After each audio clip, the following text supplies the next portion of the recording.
Assalamualaikum warahmatullahi wabarakatuh. Kami dari kelompok satu yang beranggotakan saya Divini Arfi Aurelia. Dan saya Risan Riani. Saya Gina Yusuf Manabira. Baik, pada kesempatan kali ini kami akan mewawancarai salah seorang narasumber dari salah satu bank syariah, yaitu dari Bank Muamalat. Baik, Kak Rahma, boleh memperkenalkan diri terlebih dahulu? Ya, selamat malam semuanya. Di sini nama aku Rahma Dini Tasya. Kalian boleh panggil aku Rahma juga nggak apa-apa. Aku dari Bank Muamalat, salah satu cabang di Jawa Tengah. Kalau aku sebagai customer service. Kak Rahma, jadi di sini tujuan kita ingin mewawancarai seputar produk-produk syariah yang ditawarkan oleh Bank Muamalat. Pertanyaan yang pertama, pertanyaan yang umum dulu nih Kak. Akad apa aja, akad transaksi syariah apa saja yang umum digunakan di Bank Muamalat? Oke, kalau di Bank Muamalat sendiri itu kita ada di akad wadiah. Yang pertama itu buat tabungan, ada juga tabungan yang pakai akad mudharabah. Kemudian kita juga untuk depositonya itu kita menggunakan akad mudharabah. Oke, kalau di Bank Muamalat sendiri itu yang biasa digunakan itu ada akad wadiah sama mudharabah untuk tabungan. Kemudian untuk deposito, produk deposito kita juga pakai akad mudharabah. Sama di kita juga ada pembiayaan, salah satunya itu KPR, itu bisa menggunakan akad murabahah. Baik, Kak Rahma, saya akan menanyakan mengenai salah satu akad yang tadi udah disinggung juga oleh Kak Rahma, yaitu akad wadiah. Nah, saya ingin bertanya, untuk transaksi apa saja sih yang menggunakan akad wadiah ini di Bank Muamalat? Iya, kalau untuk akad wadiah itu kita concernnya di tabungan. Jadi karena akad wadiah merupakan titipan, itu nanti nasabah tidak dapat bagi hasil dan tidak dikenakan biaya administrasi setiap bulannya, dan itu diterapkannya di akad tabungan. Terus untuk mekanisme dari akad wadiah terhadap produk tabungan ini tuh seperti apa sih Kak? Dari tahap pertamanya tuh seperti apa? Iya, jadi biasanya kalau misalkan seperti ini tuh case-nya nasabah datang ke Bank Muamalat untuk pembukaan rekening nih awalnya. Nanti dari pembukaan rekening itu, dari perbincangan kita digali nih kebutuhan nasabahnya untuk apa dulu.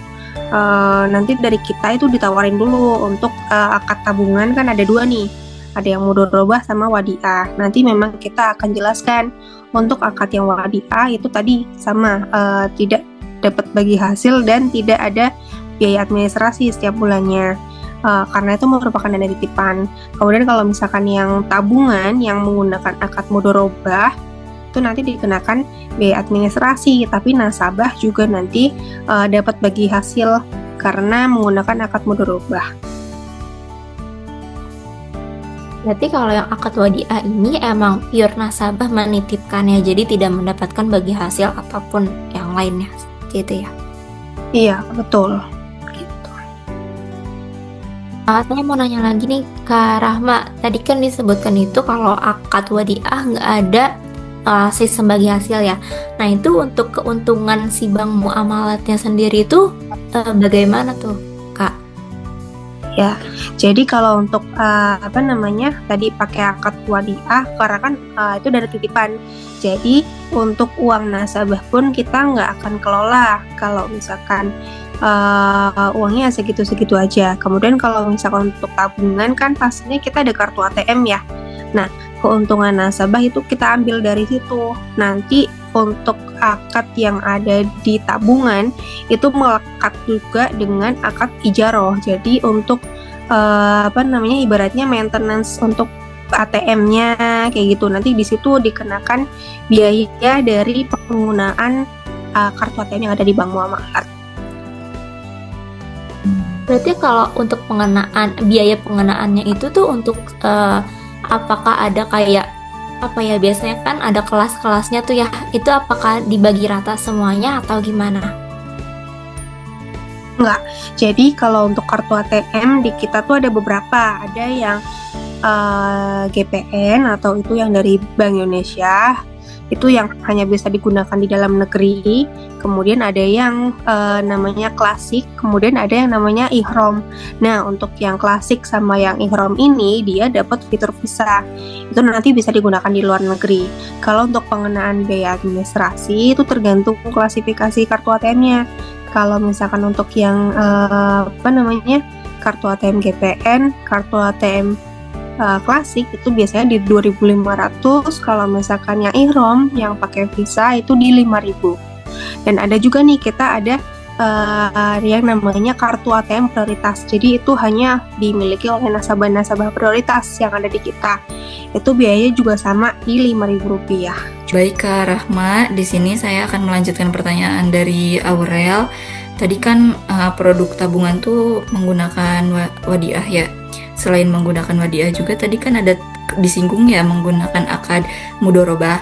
Nah, selain tadi tabungan yang menggunakan akad mudorobah itu apa aja ya Kak? Ya, jadi kalau akad mudorobah tadi untuk tabungan sama untuk deposito. Di kita ada akad mudorobah. Jadi nanti kan namanya deposito, nanti nasabah kan akan dapat bagi hasil karena untuk dananya kan akan kita kelola. Oke. Baik, tadi berarti deposito ya Kak. Iya. Mekanismenya sendiri itu seperti apa ya kalau misalkan deposito? Jadi kalau untuk deposito biasanya nasabah datang itu langsung menginformasikan akan rencana mau dibuatkan deposito untuk pengalihan dananya.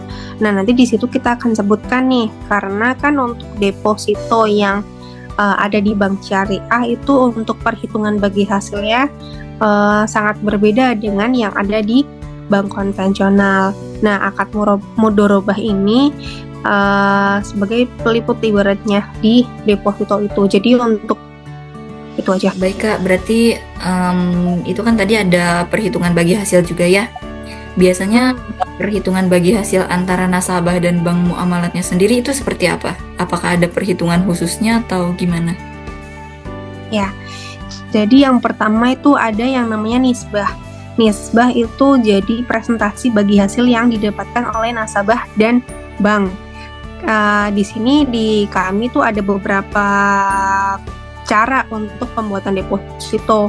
Yang pertama itu kalau misalkan nasabah datang ke counter langsung, kemudian mau bicara untuk deposito, di nisbahnya itu tergantung dengan bulan yang akan penempatan dana dari nasabah itu. Kalau misalkan nasabah mau menempatkan dananya cuma 1 bulan, itu nisbahnya kita di 50%. Kemudian di 3 bulan itu nasabah dapat bagi hasil di 51, 4 bulan 52, 6 bulan 53, dan yang paling banyak itu di 12 bulan atau 1 tahun itu nasabah dapat 54%. Nah, mekanisme yang lain itu kita menjadi concern kita di akhir-akhir ini. Itu pembuatan deposito melalui online. Jadi kan kita ada mobile banking nih. Mobile banking Muamalat DIN namanya. Nanti di situ kita sudah bisa melakukan pembukaan deposito. Jadi nasabah sudah tidak perlu lagi datang ke bank. Nasabah hanya perlu buka aplikasi Muamalat DIN-nya. Nanti pembuatan deposito dari situ langsung bisa. Nah, untuk nisbah yang didapat dari Muamalat DIN itu 75% untuk nasabah gitu, karena memang itu menjadi concern kita supaya memang lebih memudahkan nasabah dalam pembuatan deposito. Nah, selain memudahkan nasabah, memang itu concern kita untuk beberapa tahun ini supaya Muamalat DIN itu lebih banyak digunakan oleh nasabah. Kemudian bagi hasil yang didapatkan nasabah dalam pembukaan rekening deposito pun itu lebih besar daripada yang datang langsung. Di situ untuk bagi hasil nasabahnya tuh dapat 75%. Itu untuk nisbahnya. Jadi kan antara nasabah yang mau membuat deposito ke datang langsung sama yang di mobile banking tuh pembagian bagi hasilnya itu beda ya. Nah, itu kenapa ya, Kak? Memang dari muamalah sendiri tujuan jangka panjangnya sih supaya nasabah lebih mudah mengakses produk-produk yang ada di muamalat. Jadi memang diutamakan kita menggunakan muamalat DIN atau mobile banking. Ibaratnya itu untuk sebagai daya tarik nasabah gitu sih. Baik, Kak Rahma. Tadi kan Kak Rahma juga sempat menyinggung tentang akad murabahah nih. Ini aku bakal tanya-tanya lebih lanjut tentang akad murabahah.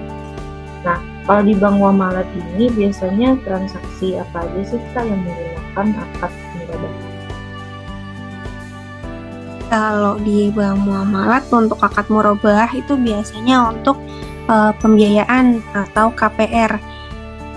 Jadi nanti untuk pembiayaan KPR itu nanti menggunakan akadnya murabahah atau jual beli antara nasabah dengan bank.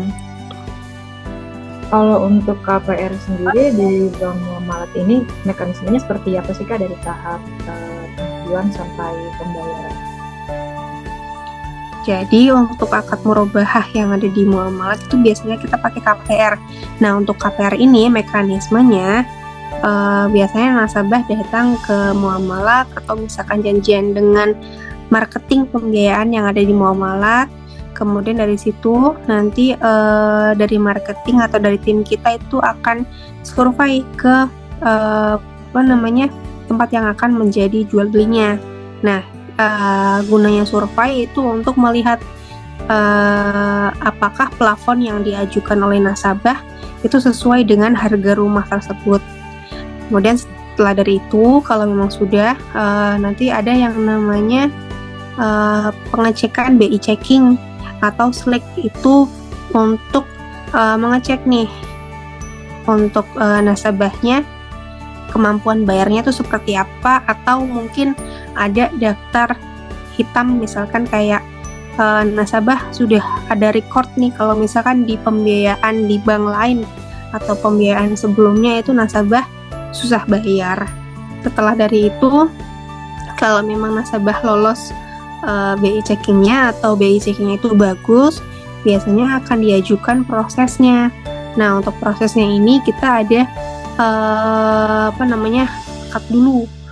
Akad yang diselenggarakan biasanya bisa di muamalat atau bisa di mana sesuai dengan janjian. Nah nanti dari akad itu ada dari suami istri yang bersangkutan, kemudian ada pihak dari pihak marketing sama pihak pembiayaan yang ada di muamalatnya untuk menjelaskan mekanisme pembayarannya bagaimana, kemudian untuk marginnya berapa, karena di muamalat itu kan prinsipnya transparansi, jadi nasabah itu tahu semuanya tentang misalkan untuk berapa tadi marginnya, keuntungan untuk bank muamalat ya berapa, seperti itu. Kemudian kalau misalkan sudah akad, biasanya kalau akad itu juga dengan notaris ya. Kemudian setelah dari itu selesai, tinggal diproses, itu nanti tinggal dropping atau pendistribusian untuk biayanya. Itu nanti kalau sudah didistribusi, biasanya nanti nasabah akan mengangsur setiap bulannya sampai dengan selesai. Kalau sudah selesai, itu nanti tinggal untuk pengajuan permintaan jaminannya gitu. Jadi kan setelah tahap pengajuan, kemudian survei rumah, kemudian rechecking, nah pada saat akad ini kan dilakukan kesepakatan nih untuk menentukan plafon, margin, dan lain-lain. Nah, kalau boleh tahu di bank muamalat ini margin KPR ini berapa ya? Kalau untuk margin di muamalat itu kita mulai dari 5% untuk KPR. Kalau untuk menentukan margin atau suku bunga ini, perbedaannya dengan bank konvensional tuh apa ya? Jadi kalau misalkan perbedaan pembiayaan di bank syariah, khususnya di muamalah sama yang di konvensional, untuk margin itu untuk pengaruhnya sama angsuran. Jadi nanti angsuran yang diwajibkan oleh nasabah dari awal sampai dengan selesai itu akan tetap sama atau flat. Kalau di bank konvensional itu biasanya untuk bunga di pembiayaannya itu akan meningkat seiring dengan peningkatan suku bunga. Kalau di bank syariah itu karena sudah ada akad, sudah ada perjanjian di awal, jadi memang itu tidak akan naik mengikuti suku bunga yang ada. Baik, berarti kalau di bank konvensional itu istilahnya bunga majemuk, kalau di bank syariah itu bunga flat gitu ya? Iya, bisa jadi gitu. Angsurannya tetap sama setiap bulan. Baik, kalau untuk sistem bagi hasilnya untuk produk KPR ini di bank muamalah tuh kalau boleh tahu seperti apa ya? Iya, jadi dari margin yang tadi sudah disepakati, misalkan nasabah ini mengajukan plafon 200 juta. Nah, marginnya misalkan 5% nih. Nanti 200 juta ditambah 5% itu sudah sepakat, kemudian nanti dibagi dalam jangka waktu yang diambil oleh nasabah, misalkan 10 tahun. Nanti tinggal 200 juta ditambah marginnya, kemudian dibagi 10 tahun. Nah, nanti nasabah itu akan mengangsur sejumlah itu sampai dengan akhir. Gitu. Kak Rahma, aku mau nanya lagi nih, untuk produk di bank muamalat ini yang paling memberikan keuntungan yang paling besar atau bagi hasil yang paling besar itu apa sih, Kak? Ya, biasanya kalau produk yang dari kita itu ada di deposito, karena tadi untuk bagi hasilnya cukup besar ya, dan bisa dibandingkan, bisa bersaing dengan bank-bank yang lain sih. Terakhir nih Kak Rahma, kira-kira di bank muamalat ini pernah nggak sih mengalami kendala gitu, misalnya nasabah yang menunggak atau kendala apa sih biasanya yang dialami oleh bank dan bagaimana cara bank mengatasi kendala tersebut? Kalau terkait dengan nasabah yang menunggak, pastinya ada ya, ada beberapa. Cuma untuk yang mengatasi itu kita pakai pendekatan nih ke nasabahnya, kira-kira bagaimana akhir-akhir ini, kan kita nggak tahu nih nasabah sedang ada kendala apa di hidupnya, misalkan usahanya lagi turun atau misalkan sedang ada setelah ada terjadinya musibah. Jadi nanti dari kita bisa mencapai kesepakatan untuk keduanya mendapatkan keuntungan sih. Jadi sama-sama di banknya juga enak, di nasabahnya juga enak. Oke, Kak Rahma, mau nanya lagi nih. Kalau misalkan bank itu dalam keadaan profitabilitas yang kurang baik, itu yang menanggungnya pure hanya banknya saja atau nasabah ikut dilibatkan dalam menanggung hal tersebut? Biasanya kalau seperti itu kaitannya dengan bagi hasil yang didapatkan oleh nasabah. Jadi dari awal memang kita sudah sampaikan untuk bagi hasilnya itu akan fluktuatif tergantung dengan profitabilitas banknya. Jadi kalau misalkan kondisi banknya itu sedang naik, otomatis nasabah dapat bagi hasilnya pun naik karena ikut merasakan keuntungan dari banknya. Nah, kalau misalkan profitabilitasnya turun atau misalkan sedang terjadi kendala penurunan pendapatan, otomatis bagi hasil yang didapatkan oleh nasabah itu juga menurun atau tidak seperti biasanya. Dan itu yang membedakan juga, salah satu yang membedakan juga nih antara bank syariah sama bank konvensional. Kalau bank konvensional, baik itu banknya sedang bagus atau banknya sedang jelek, itu bagi yang didapatkan oleh nasabah bunganya itu akan tetap sama. Jadi tidak ada unsur transparansi seperti itu. Dan ini boleh edukasi aja. Kalau misalkan dari teman-teman yang nonton ini ada yang ketertarikan dengan menempatkan dana di bank syariah, itu juga bisa ngelihat dari bagi hasil yang didapatkan oleh nasabah nih setiap bulannya. Kalau misalkan dari teman-teman ini bagi hasil yang didapatkan setiap bulannya 3 bulan itu tetap naik, otomatis berarti kondisi yang ada di bank tersebut itu akan tetap naik. Kondisi banknya itu bagus. Baik, Kak Rahma, terima kasih sudah mau jadi narasumber kami pada sesi wawancara terkait produk-produk yang ada di bank syariah, terutama di bank muamalah ya. Terima kasih informasinya. Sekian dari kelompok kami. Kurang dan lebihnya mohon dimaafkan. Wabillahi taufiq wal hidayah. Wassalamualaikum warahmatullahi wabarakatuh.